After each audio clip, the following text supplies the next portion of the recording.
আমি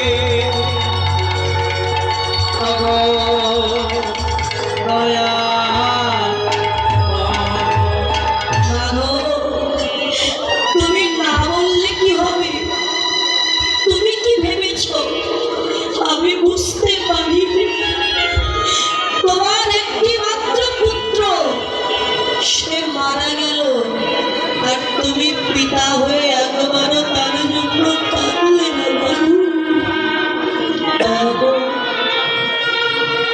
শুধু পুত্র কেন, পৃথিবীর সবাই যদি আমায় ছেড়ে চলেও যায় তবু আমি কাঁদবো না দয়া।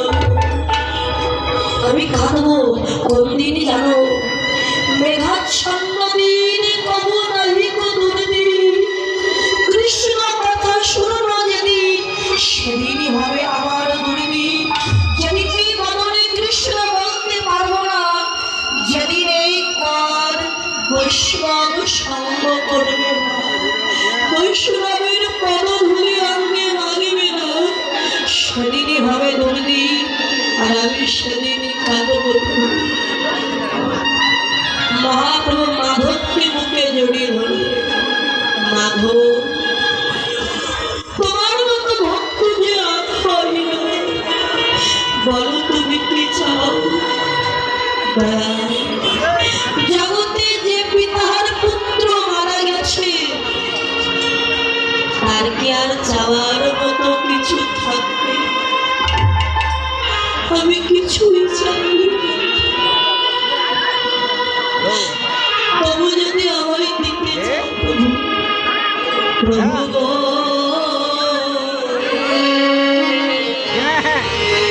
আমায় যে তুলে যাবে দাও না কেন, এমনি ভাবে প্রতি জন্মে জন্মে আমি তোমার সঙ্গ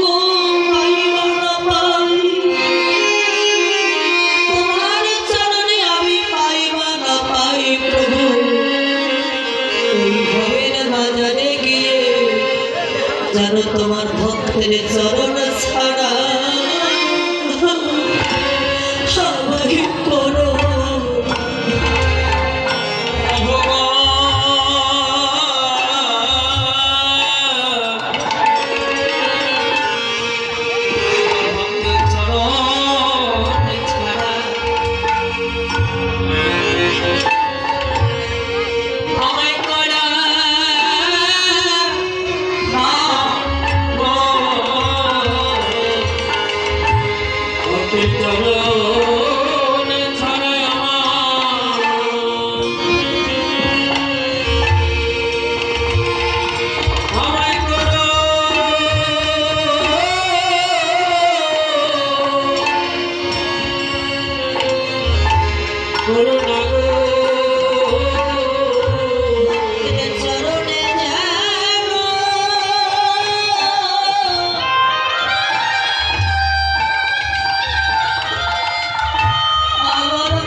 হরি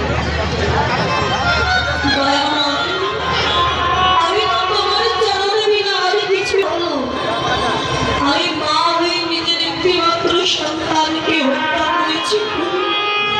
একটা মিনতি প্রভু, তুমি আমার সন্তানকে জীবিত হত্যা করেছি, এই পাপ আমি কোথায় রাখবো বলো প্রভু? জানাতে সবাই আমায় কলঙ্ক দেবে। আমি মা হয়ে সন্তানকে হত্যা করেছি, আমার সন্তানকে তুমি জীবিত করে দাও। মহাপ্রভু বললেন, মা, যে একবার চলে যায় সে তো ফিরে আসে না, আর পৃথিবীতে জন্ম নিয়ে তাকে যে যেতেই হয়। আমি কিছু শুনতে চাই না, তুমি শুধু আমার সন্তানকে বাঁচিয়ে দাও, আমি তার বদলে একবার শুনতে চাই। আমার নিজের তো কোনো ক্ষমতা নেই, তবে তারপরে দেখছি যেখানে সন্তানের মৃতদেহ এবং মাথার টুকরোগুলো পড়ে আছে পাশাপাশি রেখে দিয়েছে। এই মহাপ্রভু ভক্তগণকে বললেন, ভক্তগণ, তোমরা এই সন্তানের মৃতদেহ চতুর্পাশে দিয়ে হরিনাম কৃষ্ণ নাম গাইছ। হরে কৃষ্ণ হরে কৃষ্ণ হরে কৃষ্ণ হরে কৃষ্ণ হরে কৃষ্ণ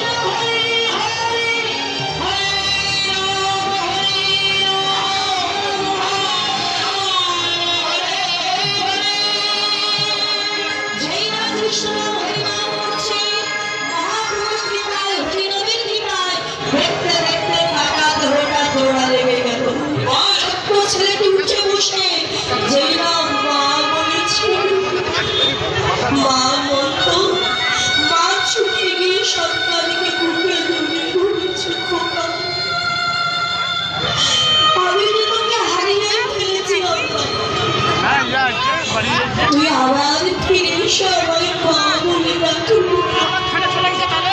মহাপ্রভুকে দেখে সত্যবতী মা বললেন, প্রভু, আমার সন্তানকে তো আমি হারিয়ে ফেলেছিলাম, তোমার কৃপায় যখন আমার সন্তান ফিরে পেয়েছি, আজ থেকে এই সন্তান আমার, এই সন্তানকে আমি তোমার চরণে দান করে দিলাম। আমার সন্তানকে তোমার চরণে একটু আশ্রয় দাও। ও তো অবধি কিছুই বোঝে না, আমার সন্তানকে যেন তোমার সঙ্গ ছাড়া করো। মহাপ্রভু বললেন, মা, আমার নিজের তো কোনো আমার শক্তি নয় যে তোমার পুত্রকে বাঁচাবো। হরি নামের কৃপায়, নামের কৃপায় তোমার সন্তান প্রাণ ফিরে পেয়েছে। যেহেতু নামের কৃপা ওর হয়ে গেছে, তাই আজ থেকে আমি ওর নাম দিলাম কৃপাচার্য, মাধবাচার্যের পুত্র কৃপাচার্য, যে হরি নামের কৃপায় প্রাণ ফিরে পেয়েছে। সত্যবতী বলে, প্রভু, আমার স্বামী পেল তোমার চরণ, সন্তান পেল তোমার চরণ, আমি কি পাবো না প্রভু? আমাকেও আশীর্বাদ করো, এমনি ভাবে প্রতি জনমে জনমে যেন তোমার চরণ ছাড়া করো না প্রভু। তোমার ওই চরণে যেন আমার মতি থাকে, প্রতি জনমে জনমে এমনি ভাবে যেন কৃষ্ণ বলে কাঁদিতে প্রতি জনমে জনমে কৃষ্ণ বলে কাঁদিতে পারি। শুধু এ জনমে নয়, প্রতি জনমে যেন কৃষ্ণ বলে